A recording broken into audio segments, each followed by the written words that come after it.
नमस्कार मित्रों, कैसे हैं आप लोग। आप लोग को आरआरटीसी के ऑनलाइन पाठशाला में हार्दिक स्वागत है। और आज हम बात करेंगे भारतीय संविधान के ऊपर। और भारतीय संविधान का जो 22 भाग है उसमें से आज बात करेंगे भाग 18 के ऊपर। देखिए, भारतीय संविधान का जो भाग 18 है उस भाग 18 का जो विषय है वो है आपातकालीन प्रावधान। क्या विषय है? आपातकालीन प्रावधान, यानी कि इमरजेंसी प्रोविजन। ये भारतीय संविधान के भाग 18 का विषय है। अगर बात करें इसमें अनुच्छेद का, तो इसमें अनुच्छेद जो है वो अनुच्छेद 352 से लगाकर 360 तक का अनुच्छेद जो है वो आपातकालीन प्रावधान से संबंधित है। देखिए, यहाँ पर कंडीशन क्या है, जो आपातकालीन प्रावधान की बात कर रहे हैं, तो आपातकालीन प्रावधान ये भारतीय संविधान में क्यों जोड़ा गया? तो भारतीय संविधान में आपातकालीन प्रावधान को जोड़ने के पीछे उद्देश्य था कि भारत की संप्रभुता, एकता, अखंडता,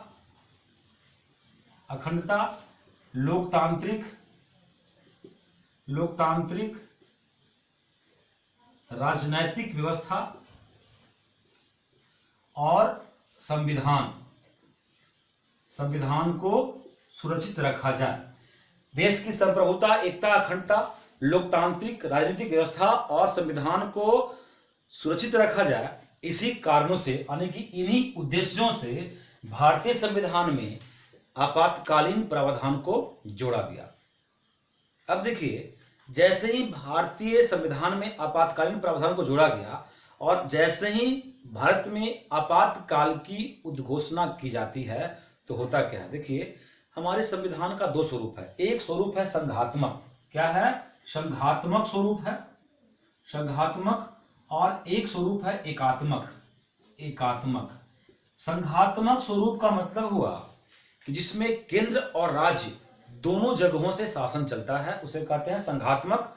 और एकात्मक हुआ जिसमें शासन एक जगह चलता है, यानी सिर्फ केंद्र से शासन चले, उसे कहते हैं एकात्मक। तो हमारे संविधान में कंडीशन क्या है कि जब स्थितियां सामान्य होती है तो संविधान का स्वरूप जो है वो होता है संघात्मक। लेकिन जैसे ही आपातकालीन परिस्थितियां आती है, जैसे ही देश में आपातकाल की उद्घोषणा की जाती है, तो संविधान का स्वरूप एकात्मक हो जाता है। एकात्मक होने का मतलब हुआ कि सारे राज्य की कार्यपालिका शक्ति संघ के कार्यपालिका शक्ति के अंडर में आ जाती है। ठीक है। अब देखिए, अब अगर बात करें कि आपातकालीन प्रावधान जो है कहां से लिया गया, तो भारतीय संविधान में आपातकालीन प्रावधान जो लिया गया वो लिया गया है भारत शासन अधिनियम 1935 से लिया गया।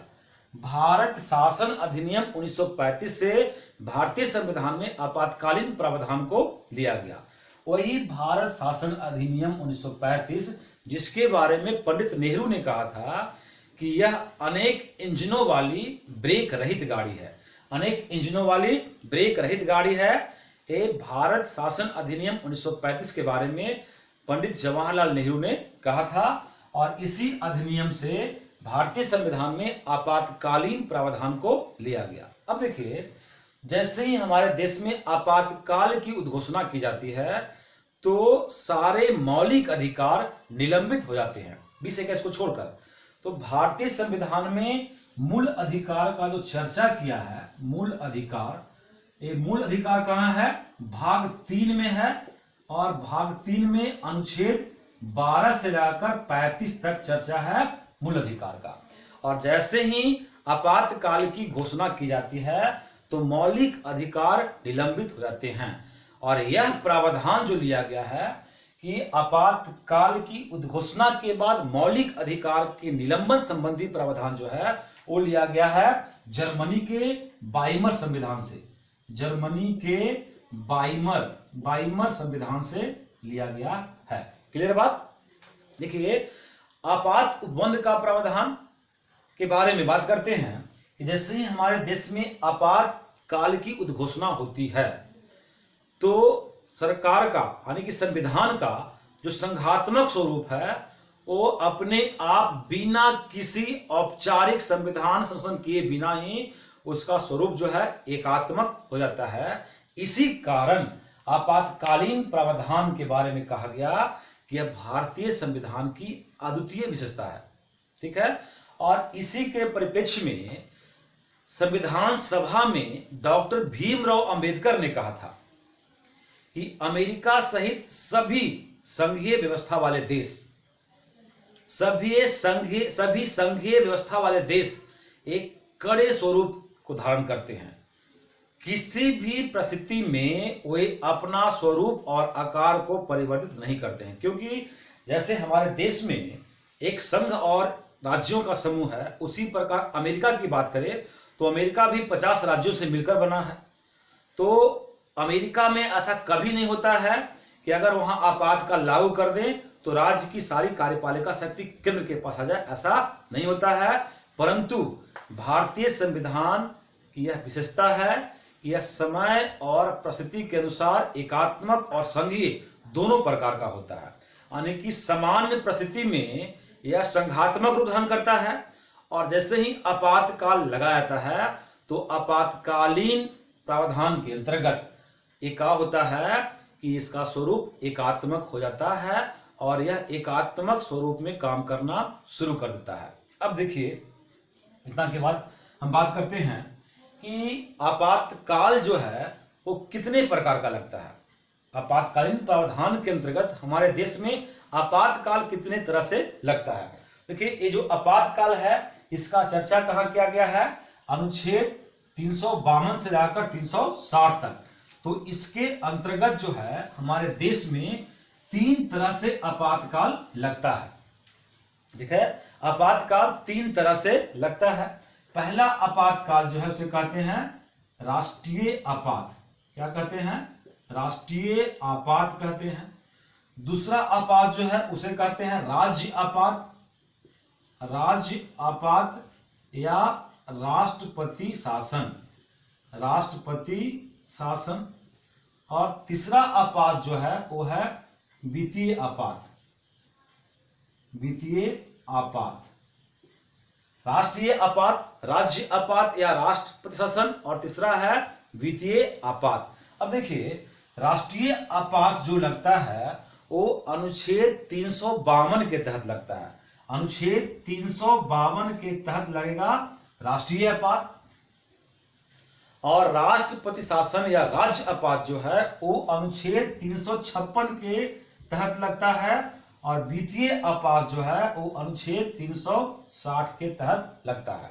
देखिए, यहां पर ध्यान दीजिए एक बात कि राष्ट्रपति शासन अनुच्छेद 365 के तहत भी लगता है और एक अनुच्छेद है 356 के तहत भी लगता है और एक अनुच्छेद है 365। तो एक 365 के तहत भी राष्ट्रपति शासन जो है राज्यों में लगाया जाता है। अब यहां पर देखते हैं कि किस कारण से राष्ट्रीय आपात लगता है, किस कारण से वित्तीय आपात और किस कारण से राष्ट्रपति शासन लगाया जाता है। देखिए, राष्ट्रीय आपात लगाने के पीछे 3 कारण है: युद्ध, बाहरी आक्रमण या सशस्त्र विद्रोह। क्या है? युद्ध है, या तो किसी अन्य देश से युद्ध हो रहा हो, या है बाहरी आक्रमण, बाहरी आक्रमण, और नहीं तो तीसरा है सशस्त्र विद्रोह, सशस्त्र विद्रोह। देखिए, यहां पर जो तीसरा कारण हम लोग पढ़ रहे हैं सशस्त्र विद्रोह, ये मूल संविधान में नहीं था। मूल संविधान में इसके स्थान पर आंतरिक अशांति या आंतरिक गड़बड़ी दिया था। क्या था? आंतरिक अशांति, आंतरिक अशांति या आंतरिक गड़बड़ी दिया था। और इसको जो है 1978 के 44वां संविधान संशोधन के तहत इस शब्द को हटाकर सशस्त्र विद्रोह शब्द को जोड़ दिया गया। लेकिन इन 3 कारणों से लगता है राष्ट्रीय आपात की उद्घोषणा की जाती है। उसके बाद जो राष्ट्रपति शासन है यानी कि राज्य आपात है, जो अनुच्छेद 356 और 365 के तहत लगता है, तो राज्य में राष्ट्रपति शासन लगने के पीछे दो कारण हैं। पहला कारण है कि राज्य में संवैधानिक तंत्र के विफलता के आधार पर, कि उस राज्य का संवैधानिक तंत्र विफल हो गया है, तो उस आधार पर उस राज्य में राष्ट्रपति शासन लगाया जा सकता है, या राज्य जो है वो केंद्र के निर्देशों का सही से पालन नहीं कर रहा है। अगर कोई राज्य केंद्र के निर्देशों का पालन नहीं करेगा तो भी इस आधार पर उस राज्य में राष्ट्रपति शासन लगाया जाता है। यानी कि राष्ट्रपति शासन लगाने के पीछे दो कारण है। अब देखिए, जो वित्तीय आपात है अनुच्छेद 360 के तहत, तो वित्तीय आपात के पीछे कारण क्या है कि क्यों लगाया जाता है वित्तीय आपात? तो वित्तीय आपात भारत अथवा भारत के राज्य क्षेत्र के किसी भाग में अगर वित्तीय अस्थायित्व जो है संकट में हो, या साख किसी विशेष क्षेत्र का साख यानी क्रेडिट संकट में हो, तो उस कंडीशन में वित्तीय आपात की घोषणा की जाती है। लेकिन हमारे लिए सौभाग्य की बात है कि हमारे देश में एक बार भी अभी वित्तीय आपात की घोषणा नहीं की गई है। तो ये तीन तरह का आपात है, राष्ट्रीय आपात, राष्ट्रपति शासन और वित्तीय आपात। तो इन तीनों आपातों में से आज सिर्फ चर्चा करेंगे राष्ट्रीय आपात के ऊपर। तो आज हम देखते हैं राष्ट्रीय आपात क्या है, राष्ट्रीय आपात की घोषणा क्यों की जाती है, इसका समयावधि कब तक होता है, इसका प्रभाव क्या पड़ता है, और कब कब हमारे देश में राष्ट्रीय आपात की घोषणा की गई है। तो आज पढ़ेंगे राष्ट्रीय आपात यानी कि नेशनल इमरजेंसी। देखिए, राष्ट्रीय आपात की बात करते हैं। राष्ट्रीय आपात अभी पढ़ चुके कि राष्ट्रीय आपात जो है अनुच्छेद 352 के तहत लगता है। अनुच्छेद 352 के तहत युद्ध, बाह्य आक्रमण या सशस्त्र विद्रोह के कारण राष्ट्रीय आपात की घोषणा की जाती है, और यह घोषणा राष्ट्रपति के द्वारा की जाती है। राष्ट्रीय आपात की घोषणा राष्ट्रपति के द्वारा की जाती है। ध्यान दीजिए, राष्ट्रीय आपात जैसा शब्द जो है संविधान में प्रयोग नहीं किया गया है। राष्ट्रीय आपात जैसा शब्द संविधान में प्रयोग नहीं किया गया है। अनुच्छेद 352 में जो शीर्षक है 352 का, वो है राष्ट्रीय आपात की उद्घोषणा। क्या शीर्षक है? राष्ट्रीय आपात, आपात की उद्घोषणा। राष्ट्रीय आपात की उद्घोषणा ये शीर्षक है अनुच्छेद 352 का। लेकिन अनुच्छेद 352 के तहत जो आपात लगाया जाता है उसे हम लोग बोलते हैं राष्ट्रीय आपात। ठीक है, तो अनुच्छेद 352 और अनुच्छेद 354, ठीक है, में आपात उद्घोषणा के प्रभाव की व्याख्या की गई है। उसके बाद अगर बात करें तो इसमें 354 भी है। उसके बाद 358 और 359 अनुच्छेद का चर्चा करेंगे।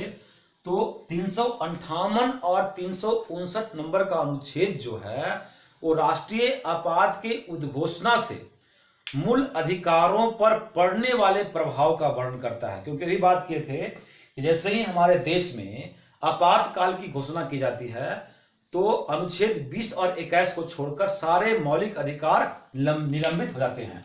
तो अनुच्छेद 358 और 359 में मौलिक अधिकार के निलंबन संबंधी प्रावधान की व्याख्या किया है।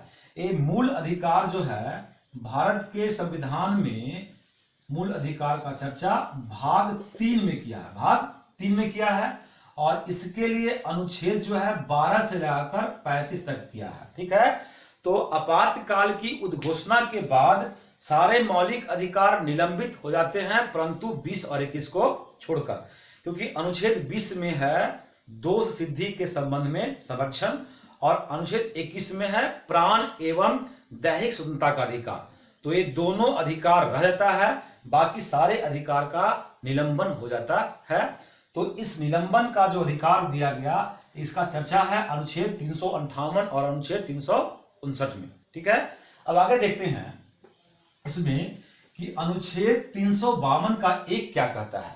अनुच्छेद 352 का एक, अनुच्छेद 352 का एक में कहता है कि राष्ट्रपति जो है राष्ट्रीय आपात की उद्घोषणा तभी करते हैं जब राष्ट्रपति को यह संतुष्टि हो जाए, राष्ट्रपति को यह संतुष्टि हो जाए कि युद्ध के कारण या बाहरी आक्रमण के कारण या सशस्त्र विद्रोह के कारण भारत या उसके राज्य क्षेत्र के किसी भाग की सुरक्षा संकट में है।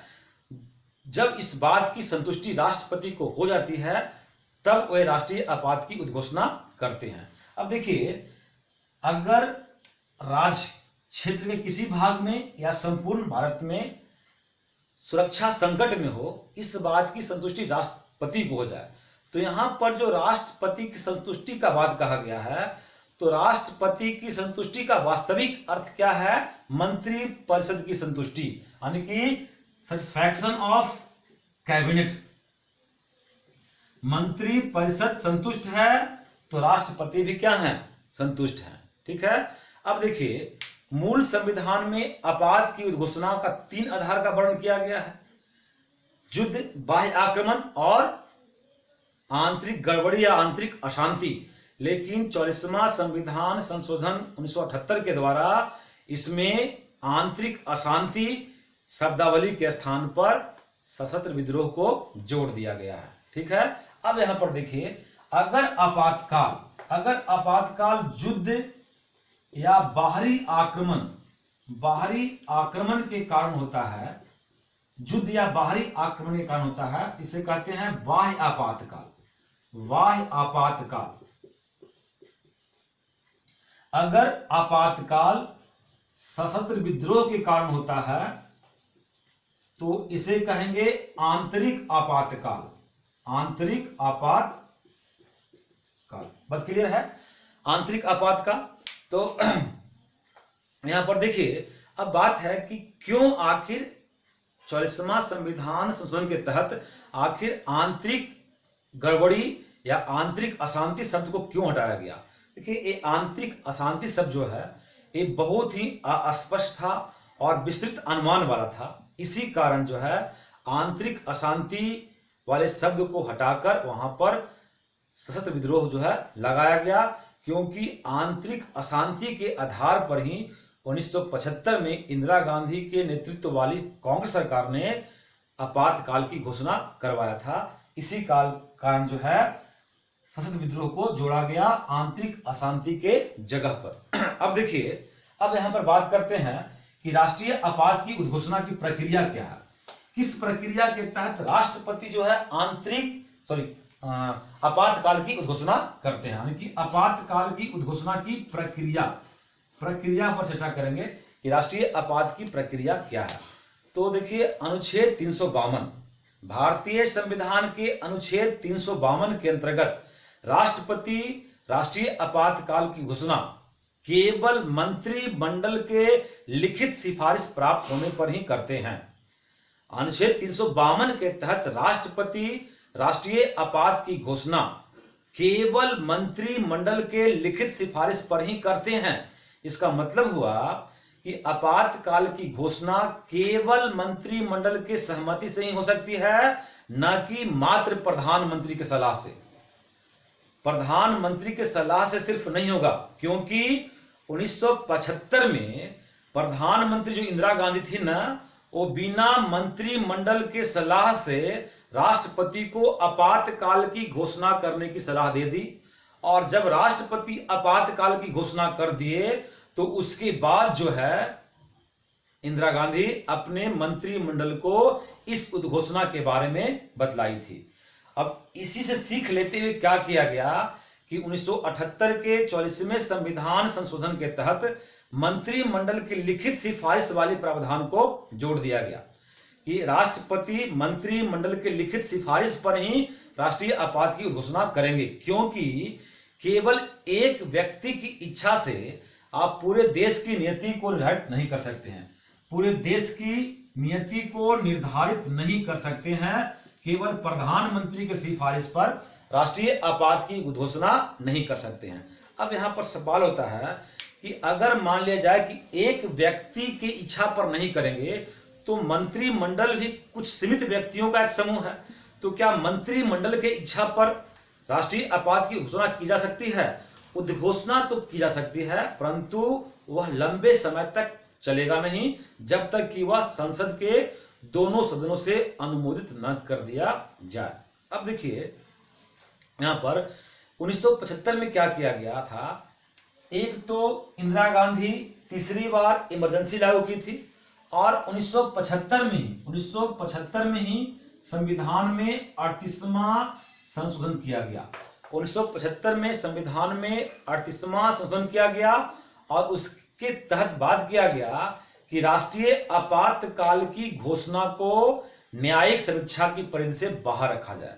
यानी कि अगर राष्ट्रीय आपात की उद्घोषणा कर दी गई है तो उसे न्यायालय में चुनौती नहीं दिया जा सकता है, परंतु इस प्रावधान को 44वां संविधान संशोधन 1978 द्वारा समाप्त कर दिया गया है। ठीक है, 38वां में कहा गया कि राष्ट्रीय आपात की उद्घोषणा को न्यायिक समीक्षा की परिधि से बाहर रख दिया गया, यानी कि उसको न्यायालय में चुनौती नहीं देंगे, परंतु 1978 के 44वें संविधान संशोधन द्वारा उसे समाप्त कर दिया गया।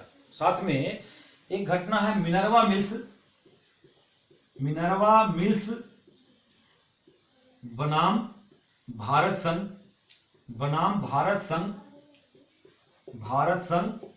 1980।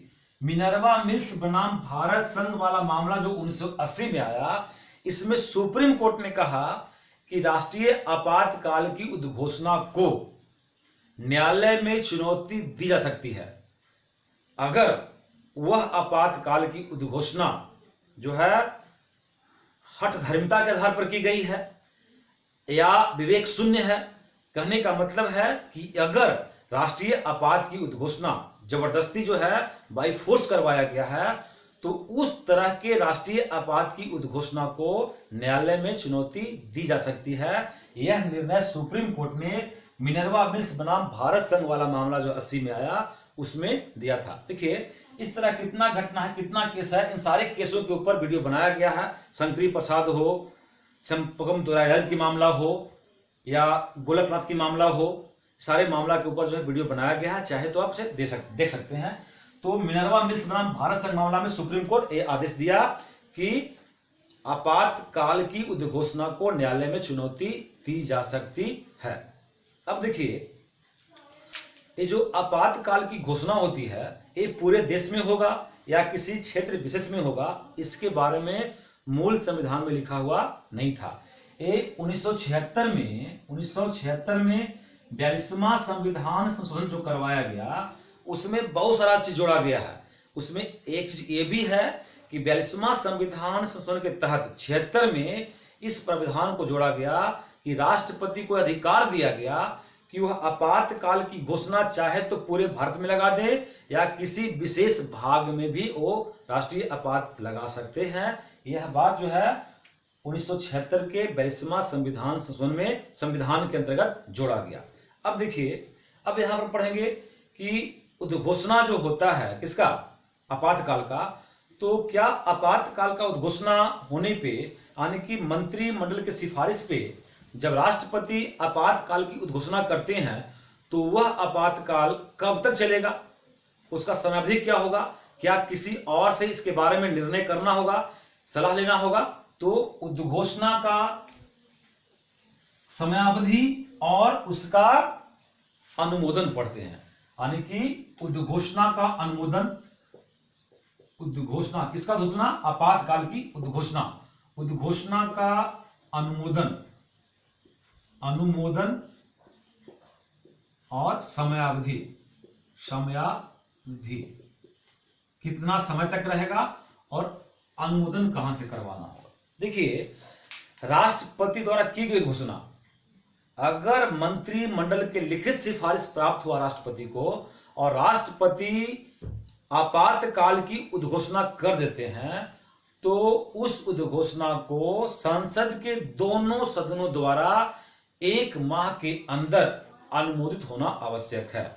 1 माह के अंदर संसद के दोनों सदनों द्वारा यानी कि लोकसभा और राज्यसभा दोनों द्वारा 1 माह के अंदर अनुमोदित होना आवश्यक है।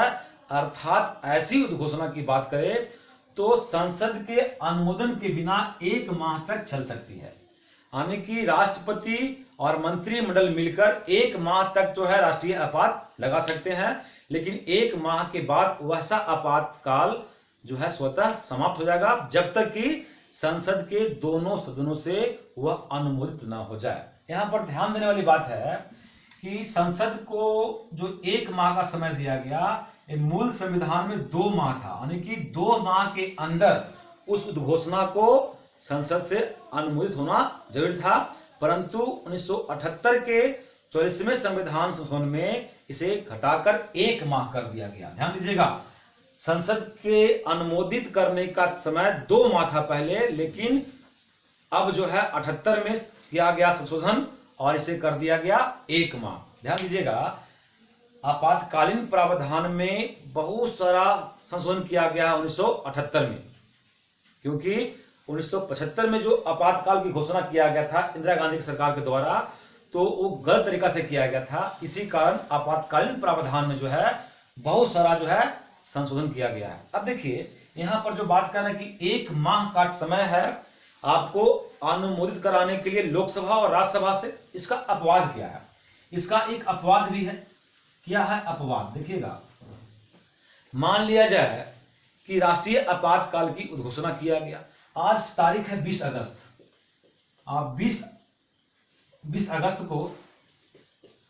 अगस्त को राष्ट्रीय आपातकाल की उद्घोषणा किया गया और उस समय लोकसभा विघटित है, या राष्ट्रीय आपात की घोषणा 20 अगस्त को किया जाए और 25 अगस्त को लोकसभा विघटित हो जाए बिना अनुमोदित किए हुए, और राज्यसभा जो है उस उद्घोषणा को अनुमोदित कर देता है, यानी कि राज्यसभा उसको पास कर दिया, लोकसभा है ही नहीं, विघटित है।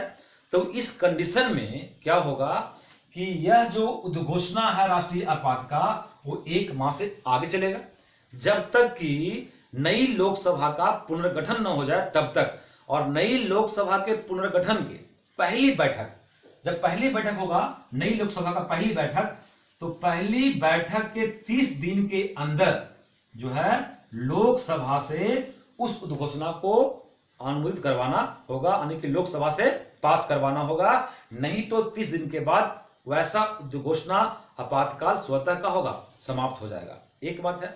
अब देखिए, मान लिया जाए कि संसद के दोनों सदन से, लोकसभा और राज्यसभा दोनों से अनुमोदन हो गया है और आपातकाल जो राष्ट्रपति द्वारा घोषित किया गया वो संसद के दोनों सदन, लोकसभा और राज्यसभा दोनों से अनुमोदित हो गया है। तो वह आपातकाल कब तक चलेगा? कब चलेगा? 6 माह तक।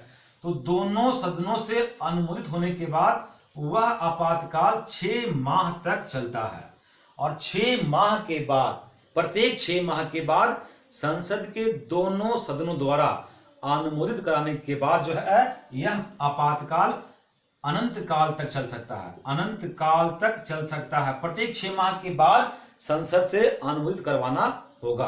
देखिए, मूल संविधान की अगर बात करें तो मूल संविधान में ऐसा बात नहीं था।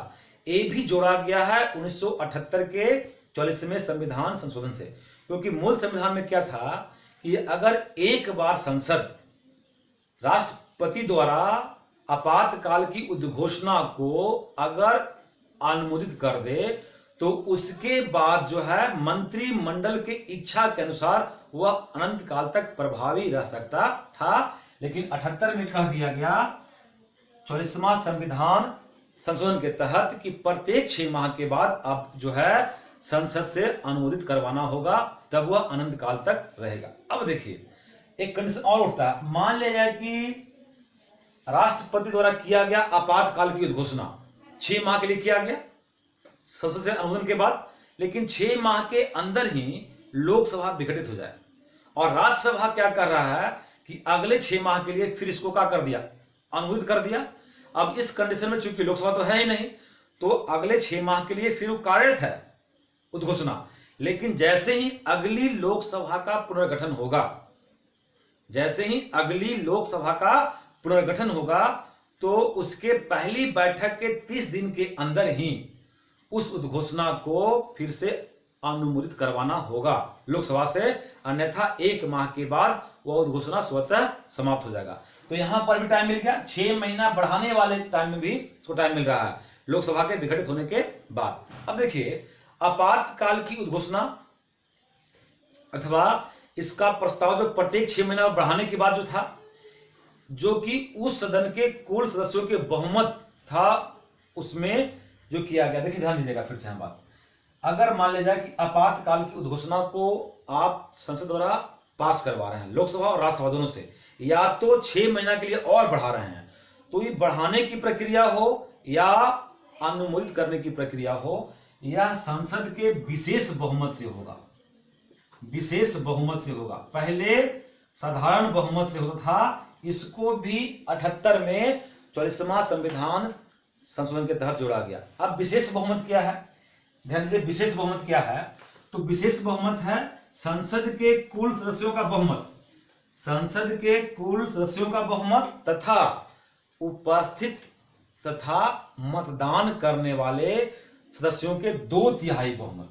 2/3 बहुमत किसका, मतदान करने वाले या उपस्थित, मतदान करने वाले तथा उपस्थित सदस्यों के 2/3 बहुमत से पास होगा, तो उसे कहेंगे विशेष बहुमत। और अब कंडीशन है कि लोकसभा और राज्यसभा से, यानी कि संसद से विशेष बहुमत से ही पास होना चाहिए। और यह प्रावधान भी 1978 में 44वें संविधान संशोधन अधिनियम द्वारा जोड़ा गया था, क्योंकि पहले सदन से साधारण बहुमत से पारित होता था।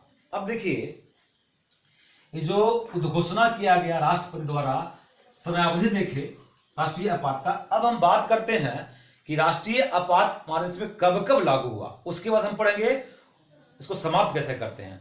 तो पहले पढ़ते हैं कि राष्ट्रीय आपात जो है, नेशनल इमरजेंसी, राष्ट्रीय आपात हमारे देश में कब कब लगा, राष्ट्रीय आपात हमारे देश में कब लगा। तो राष्ट्रीय आपात हमारे देश में अभी तक 3 बार लग चुका है। राष्ट्रीय आपात 3 बार लग चुका है, राष्ट्रीय आपात 3 बार लग चुका है। ध्यान दीजिएगा, राष्ट्रीय आपात लगता क्यों है, युद्ध, बाहरी आक्रमण और सशस्त्र विद्रोह के कारण। तो 3 बार लग चुका है राष्ट्रीय आपात। एक बार 1962 में, दूसरी बार 1971 में और तीसरी बार 1975 में। 3 बार राष्ट्रीय आपात लगा है। पहला बार लगा 26 अक्टूबर 1962 को, पहला बार लगा 26 अक्टूबर 1962 को लगा। क्यों लगा, क्योंकि सितंबर 1962 में चीन जो है, चीन का कर दिया कि नेफा क्षेत्र पर आक्रमण कर दिया। चीन आक्रमण क्या कहा, नेफा पर। नेफा वर्तमान में अरुणाचल प्रदेश है, अरुणाचल प्रदेश वर्तमान में है, पहले क्या था, ये नेफा था। तो नेफा का मतलब होता है north east frontier agency, north east frontier agency. तो नॉर्थ ईस्ट फ्रंटियर एजेंसी पर सितंबर 1962 में चीन आक्रमण कर दिया और 26 अक्टूबर 1962 को हमारे देश में पहली बार जो है आपातकाल की उद्घोषणा की गई। और यह आपातकाल जनवरी 1968 तक जारी रहा। कब तक रहा, जनवरी 1968 तक यह आपातकाल जारी रहा। ठीक है। अब देखिए दूसरा आपातकाल, दूसरा आपातकाल की घोषणा हुआ वो हुआ दिसंबर 1971 में। दिसंबर 1971 में हुआ जब पाकिस्तान आक्रमण किया। पाकिस्तान जब आक्रमण किया उस समय घटना है जब बांग्लादेश आजाद हुआ था, तो पाकिस्तान आक्रमण किया भारत पे। तो उस समय दिसंबर 1971 में दूसरी बार आपातकाल की घोषणा की गई। अब ध्यान दीजिए, अब हम कहते हैं कि युद्ध या बाहरी आक्रमण के कारण आपातकाल की घोषणा की जाती है। पहला बार 62 में हुआ जब चीन आक्रमण किया, दूसरा बार 71 में हुआ जब पाकिस्तान आक्रमण किया, 1965 में भी तो पाकिस्तान आक्रमण किया था। तो उस समय आपातकाल की घोषणा क्यों नहीं हुई? ध्यान दीजिएगा, 1965 में पाकिस्तान के आक्रमण के समय आपातकाल की घोषणा इसलिए नहीं हुई क्योंकि 26 अक्टूबर 1962 वाला आपातकाल 68 में समाप्त हुआ। क्योंकि पहला आपातकाल चालू था, इसलिए 65 में अलग से आपातकाल लगाने की आवश्यकता नहीं पड़ी। चलिए ठीक है। उसके बाद बात करें तो तीसरा बार कब लगा? तीसरा बार आपातकाल की जो घोषणा हुआ वो हुआ 1975 में। 1975 में हुआ। तीसरा आपातकाल की घोषणा 25 जून 1975 को हुआ। 25 जून 1975 को तीसरा बार आपातकाल लगाया गया। और ये आपातकाल जो लगाया गया, इसका कारण था, बताया गया, आंतरिक गड़बड़ी या आंतरिक अशांति। आंतरिक गड़बड़ी लगाया गया। अब ध्यान दीजिए, यहां पर देखिए 65 में आपातकाल इसलिए नहीं लगाया गया क्योंकि पहला आपातकाल जारी था।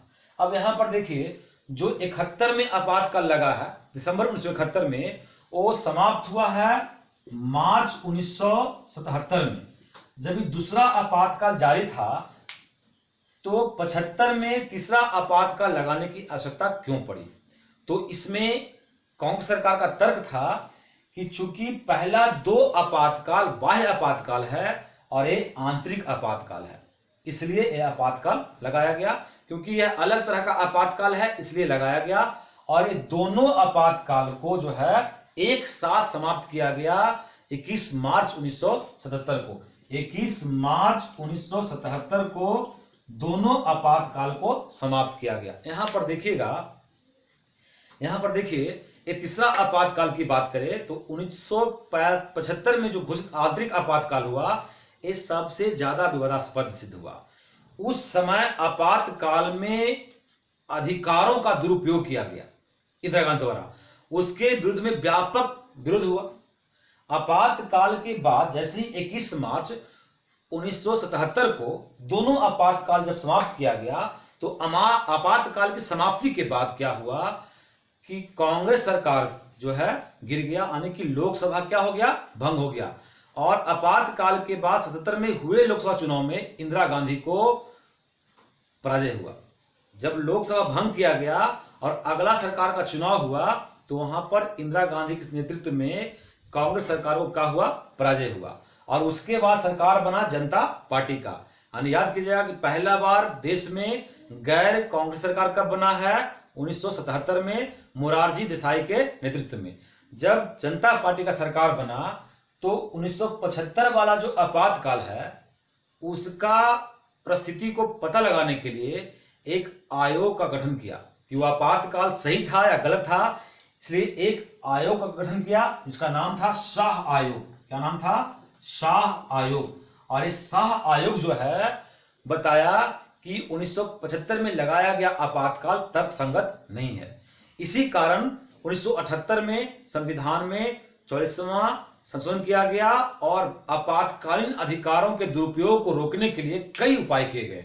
यानी ये आपातकाल जो इंदिरा गांधी द्वारा गलत ढंग से लगाया गया, आप देख रहे हैं कि बार बार आ रहा है कि 1978 में संविधान के 44वें संशोधन के तहत कई तरह के बदलाव किए गए। तो ये बदलाव जो किए गए हैं, ये शाह आयोग के कहने पर किया गया, जो कि 75 में तीसरी बार आपातकाल जो लगाया गया इंदिरा गांधी द्वारा, उसको देखते हुए लगाया गया। अब देखिए, अब पढ़ते हैं कि आपातकाल की उद्घोषणा को समाप्त कैसे किया जाएगा।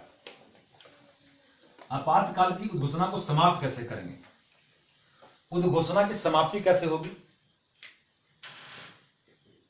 उद्घोषणा की समाप्ति, आपातकाल की उद्घोषणा की समाप्ति, राष्ट्रपति जब चाहें तो आपातकाल की उद्घोषणा को समाप्त कर सकते हैं, आपातकाल की उद्घोषणा को वापस ले सकते हैं।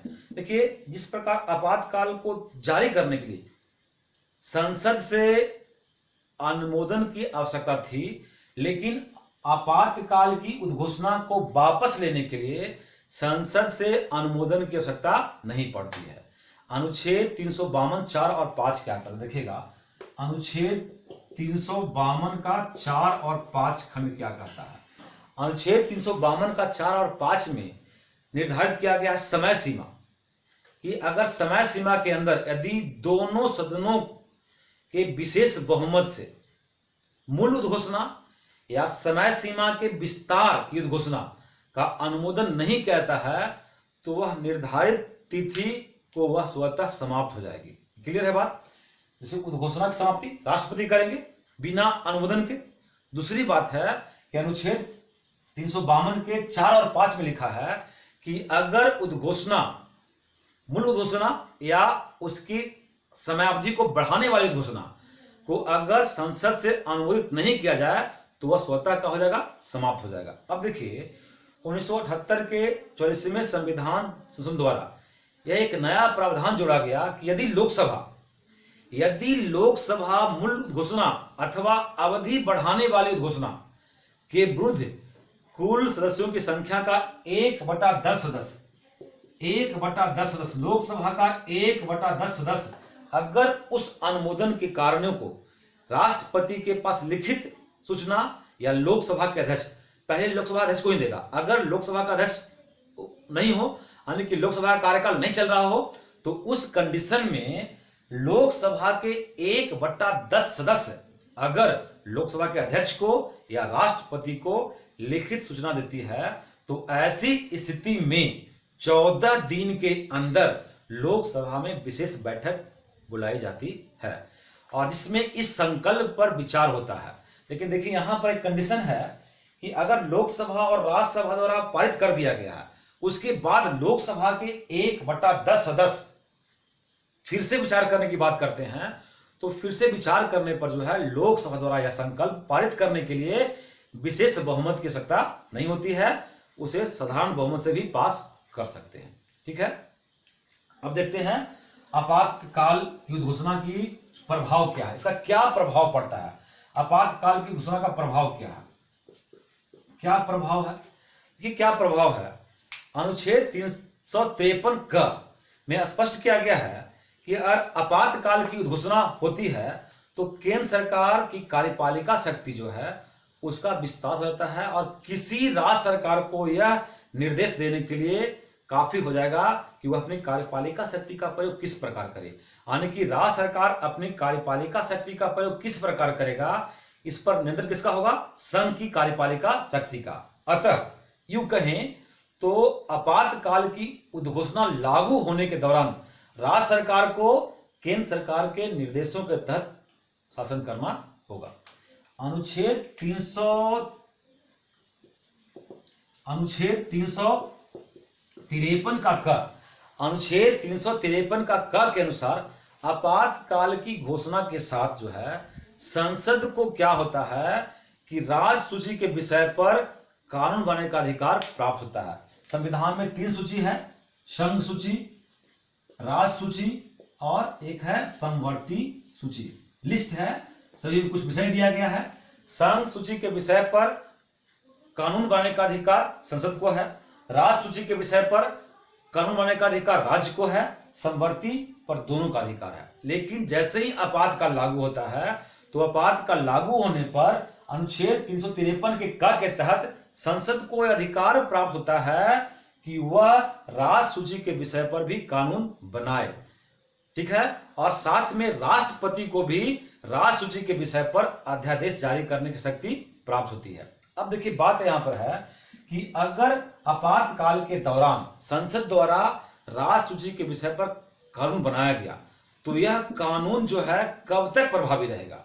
तो अगर संसद द्वारा आपातकाल के दौरान राज्य सूची पर कोई कानून बनाया गया है तो यह कानून आपातकाल की समाप्ति के बाद 6 माह तक प्रभावी रहेगा और 6 माह के बाद यह प्रावधान, यह जो प्रभाव है स्वतः समाप्त हो जाएगा। यह बात का चर्चा अनुच्छेद 250 में किया गया है। सुनिएगा, अगर आपातकाल के दौरान राज्य सूची के विषय पर संसद कानून बनाती है तो इस कानून का प्रभाव जो है आपातकाल के समाप्ति के 6 माह बाद तक रहेगा।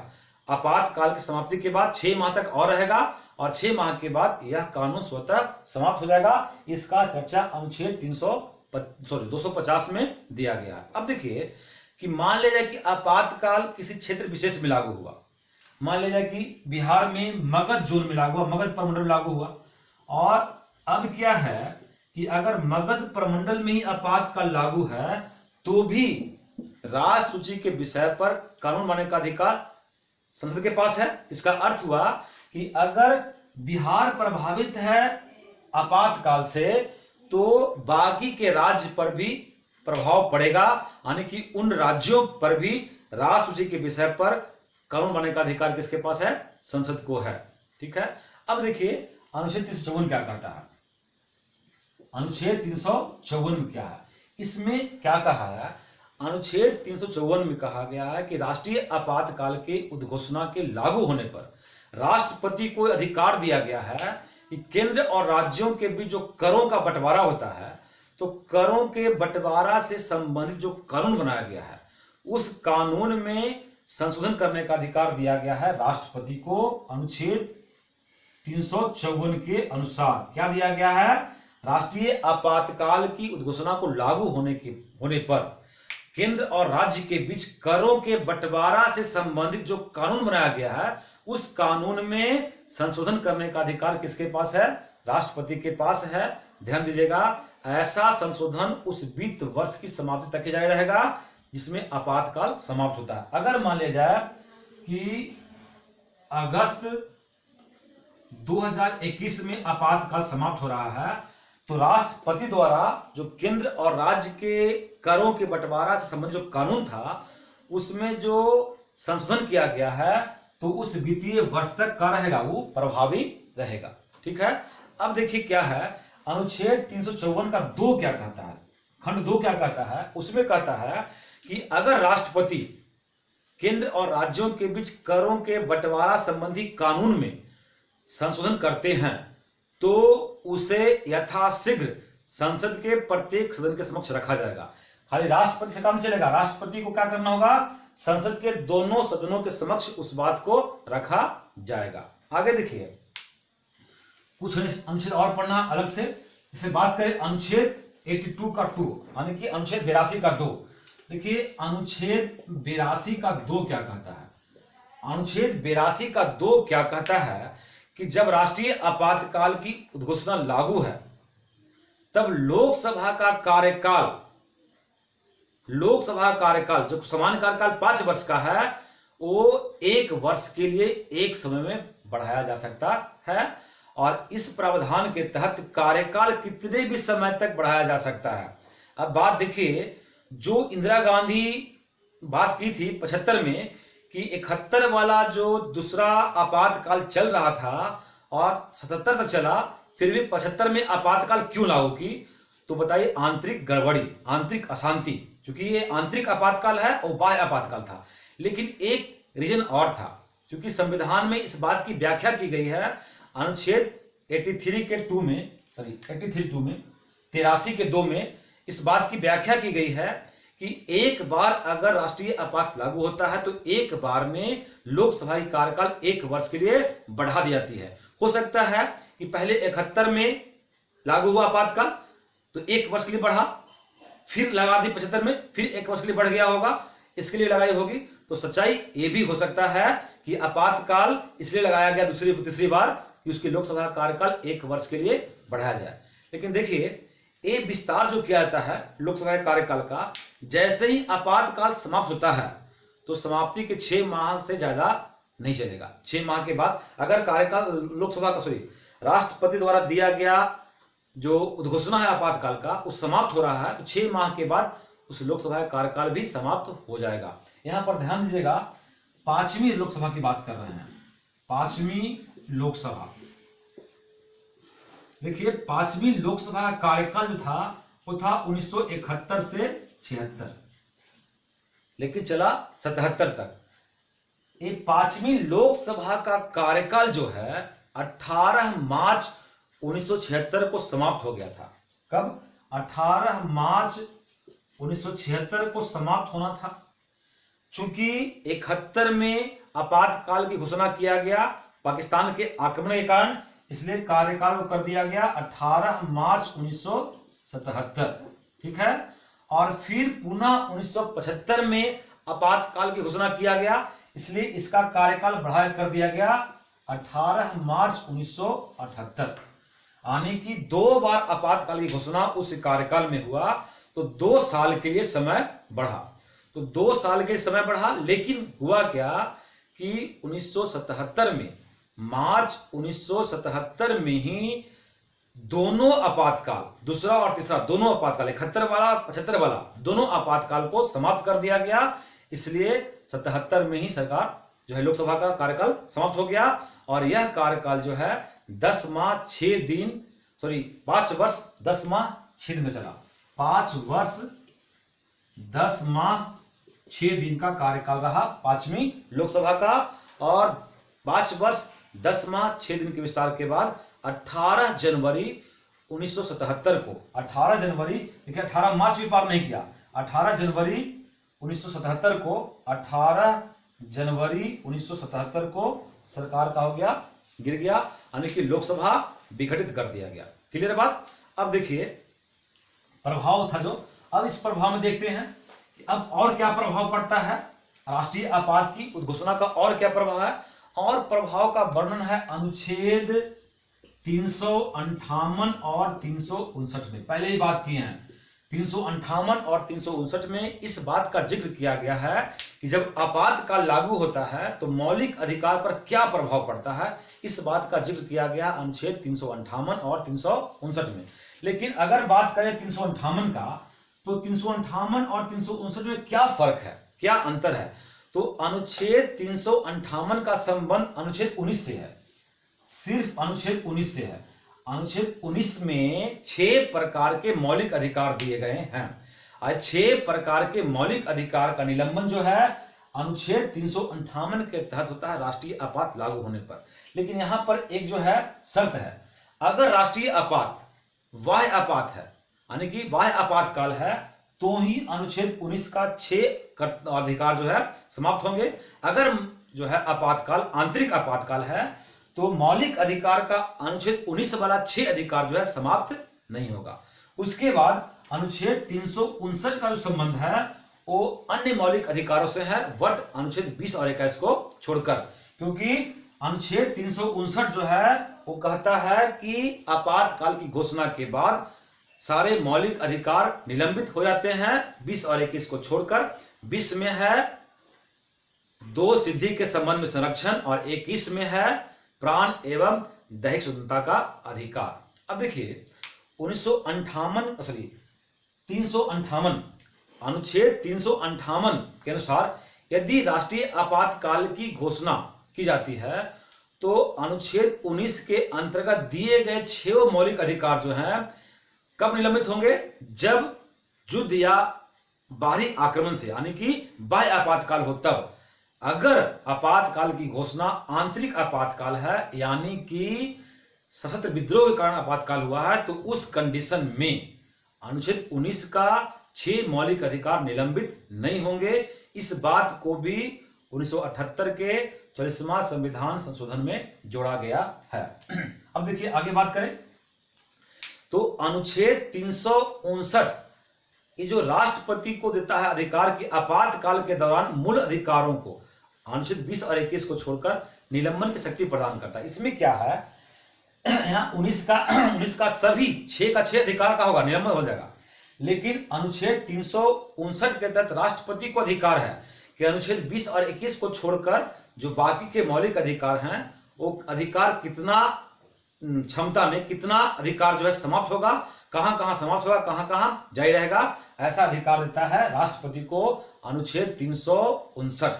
यहां पर चर्चा करेंगे कुछ अनुच्छेद 358 और 359 में विभेद करेंगे, क्या अंतर है। देखिए अनुच्छेद की बात करें 358 और है 359, इसमें अंतर क्या है। पहला अंतर देखिए, अनुच्छेद 358 केवल अनुच्छेद 19 के अंतर्गत मूल अधिकारों से संबंधित है, जबकि अनुच्छेद 359 सारे मूल अधिकारों से संबंधित है। क्लियर बात। दूसरी बात, अनुच्छेद 358 स्वतः ही आपातकाल की घोषणा होने पर अनुच्छेद 19 के अंतर्गत मूल अधिकारों को निलंबन कर देता है। क्या बोल रहे हैं कि अनुच्छेद 358 स्वतः ही कहा करता है कि आपातकाल की घोषणा होने पर अनुच्छेद 19 के अंतर्गत जो भी 6 प्रकार के मौलिक अधिकार हैं उसका स्वतः निलंबन कर देता है, जबकि अनुच्छेद 359 मूल अधिकारों का निलंबन स्वतः नहीं करता है। यह राष्ट्रपति को यह शक्ति देता है कि वह मूल अधिकारों का निलंबन लागू करे, यानी कि अनुच्छेद 359 स्वतः निलंबन नहीं करता मूल अधिकारों का, जबकि अनुच्छेद 358 अनुच्छेद 19 के 6 अधिकारों का स्वतः निलंबन कर देता है। तीसरा देखें अंतर, तो अनुच्छेद 358 में क्या कहा गया है कि यह केवल बाह्य आपातकाल में लागू होगा, अनुच्छेद 358 यह केवल बाह्य आपातकाल में लागू होगा, जबकि अनुच्छेद 359 बाह्य आपातकाल और आंतरिक आपातकाल दोनों में लागू होगा। अब देखिए चौथा अंतर की बात करें तो अनुच्छेद 358 अनुच्छेद 19 के अंतर्गत के मूल अधिकारों को आपातकाल की संपूर्ण अवधि के लिए निलंबित कर देता है। ये जो अनुच्छेद 19 के अधिकारों को निलंबित करता है अनुच्छेद 358 तो आपातकाल की संपूर्ण अवधि के लिए करता है, जबकि अनुच्छेद 359 जो अन्य मौलिक अधिकारों को निलंबित करता है वो राष्ट्रपति द्वारा उल्लेख की गई अवधि के लागू होता है। राष्ट्रपति कितना अवधि के लिए, मान लिया कि आपातकाल 1971 से 77 तक रहा, लेकिन अनुच्छेद 369 के तहत राष्ट्रपति कितना समय के लिए उन मूल अधिकारों को निलंबित किए हैं इस पर निर्भर करता है। लेकिन अनुच्छेद 358 के तहत जो अनुच्छेद 19 के 6 मौलिक अधिकार निलंबित हो रहे हैं वो पूर्ण समय के लिए निलंबित होंगे। उसके बाद देखिए और अंतर कि अनुच्छेद 358 संपूर्ण देश में लागू होता है, जबकि अनुच्छेद 359 संपूर्ण देश अथवा किसी भाग विशेष में भी लागू होता है। लास्ट अंतर देखते हैं कि अनुच्छेद 358 जो है 358 अनुच्छेद 19 को पूर्ण रूप से निलंबित कर देता है, जबकि अनुच्छेद 359 अनुच्छेद 20 और 21 का निलंबन नहीं करता है, यानी कि 20-21 को छोड़कर करता है। अब देखिए बार बार जो आ रहा है कि 20-21 को छोड़कर करता है, तो अनुच्छेद 20 में बात किए कि दो सिद्धि के संबंध में संरक्षण है मौलिक अधिकार में। इसका 3 खंड है। पहला खंड बोलता है अनुच्छेद 20 का कि जिस समय अपराध किया है उस समय के अपराध के सजा मिलेगा, न कि बाद का और पहले का। अनुच्छेद 20 का 2 कहता है कि एक अपराध के लिए एक सजा और एक बार सजा मिलेगा। 20 का 3 कहता है कि किसी व्यक्ति को स्वयं के विरुद्ध गवाही देने के लिए बाध्य नहीं कर सकते हैं। किसी व्यक्ति को स्वयं के विरुद्ध गवाही देने के लिए बाध्य नहीं कर सकते हैं, ये अनुच्छेद 20 का 3 कहता है। और अनुच्छेद 21 है प्राण एवं दैहिक शुद्धता का अधिकार, यानी कि सेल्फ डिफेंस का अधिकार प्रदान करता है। तो ये दोनों अनुच्छेद जो है आपातकाल में निलंबित नहीं होते हैं। क्लियर बात। तो ये आज पढ़े राष्ट्रीय आपात। अब इसके बाद जो है आपातकालीन प्रावधान के अंतर्गत राष्ट्रपति शासन है, यानी कि राज्य आपात है, और फिर वित्तीय आपात है। तो इसका चर्चा हम अगली वीडियो में करेंगे। आज के इतना ही। आप वीडियो को पसंद करते हैं तो लाइक करें, शेयर करें और सब्सक्राइब करें। थैंक यू, धन्यवाद।